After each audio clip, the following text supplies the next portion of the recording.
ഇന്ന് തന്നെ ഡൗൺലോഡ് ചെയ്യൂ. കാണൂ നിങ്ങളുടെ ഫേവറേറ്റ് ഷോസ്. എങ്ങോട്ടാ ഇത്ര അർജന്റായിട്ട് നീ പോകുന്നത്? അച്ഛനൊന്ന് കാണണം. എന്തിന്? നിന്റെ എല്ലാ കള്ളത്തരങ്ങളും ഇന്ന് ഞാൻ പൊളിക്കും. കൊള്ളാം. ഇത്രയും കാലം നിന്നെ ഇവിടെ ജീവിക്കാൻ അനുവദിച്ചത് എന്റെ ദയാണെന്ന് നീ മറക്കരുത്. നിന്നെ ഈ വീട്ടിൽ നിന്ന് പുറത്തിറങ്ങി കളയാൻ എല്ലാ തെളിവുകളും ഞാൻ ഭദ്രമായിട്ട് സൂക്ഷിച്ചു വെച്ചിട്ടുണ്ട്. എന്നാലും വേണ്ടില്ല, സത്യം എല്ലാവരും അറിയണം. നീ കാരണം ഈ വീട്ടിൽ നിന്ന് പുറത്താവാൻ പോകുന്നതേ ഈ വീടിന്റെ ഐശ്വര്യമായ അർച്ചനടുത്തിയാണ്.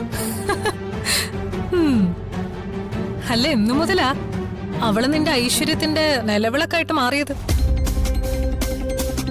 സ്നേഹയെ കല്യാണം കഴിക്കുന്നതിന് മുമ്പ് അർച്ചനെ കൊല്ലാൻ എന്റെ കൂടെ നിന്നവനാ നീ. അതുപോലെ പലതിനും. അതിന്റെ തെളിവുകൾ ഓരോന്നോരോന്നായി ഞാൻ പുറത്തെടുത്ത് ഇവരുടെ എല്ലാം മുന്നിൽ നിരത്തി വെക്കണം. എന്നെ കൊണ്ടത് ചെയ്യിക്കരുത്. പരസ്പരം നല്ല സ്നേഹത്തോടെ ജീവിച്ച രണ്ടുപേരെയാ നീ ഇപ്പൊ അകറ്റുന്നത്. അതെ, ഞാൻ തന്നെ അത് ചെയ്തത്. നിനക്ക് എന്ത് ചെയ്യാൻ കഴിയും? പലതും ചെയ്യാൻ കഴിയും. അത് നിന്റെ തോന്നല് മാത്ര. അച്ഛൻ ഞാൻ പറയുന്നത് മാത്രമേ കേൾക്കൂ, ഞാൻ പറയുന്നത് മാത്രമേ ചെയ്യൂ. അതിനപ്പുറത്തേക്ക് അച്ഛൻ അനങ്ങില്ല.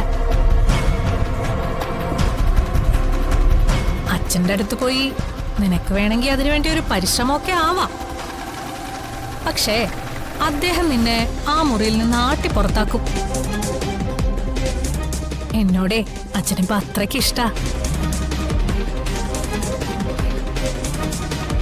ധനുഷേ, എന്റെ കുറവും പറഞ്ഞോണ്ട് നിനക്കിപ്പ അച്ഛന്റെ മുന്നിൽ ചെല്ലാനേ പറ്റില്ല. അച്ഛൻ ഇപ്പൊ നിന്റെ കയ്യിലായിരിക്കും. പക്ഷെ ഒന്നോർത്തോ, ഒരു ദിവസം അന്നിതെല്ലാം പൊളിയും. അന്ന് ഞാൻ പറയുന്നതിന് അദ്ദേഹം ചെവി കൊടുക്കും. നിന്നെ ഇവിടുന്ന് പുറത്താക്കുകയും ചെയ്യും. നിനക്കിപ്പോ എന്താ വേണ്ടത്? എന്നെ ഇവിടുന്ന് പുറത്താക്കണോ? അതോ സ്നേഹയോടൊപ്പം ഉള്ളൊരു സന്തോഷകരമായ ജീവിതം വേണം? അല്ല, നിനക്ക് വേണമെങ്കിൽ ഇപ്പൊ അച്ഛന്റെ മുമ്പിൽ ചെന്ന് ഇതൊക്കെ പറയാം. പക്ഷെ നിന്റെ ഇവിടുത്തെ ജീവിതം അതോടുകൂടി അവസാനിക്കും.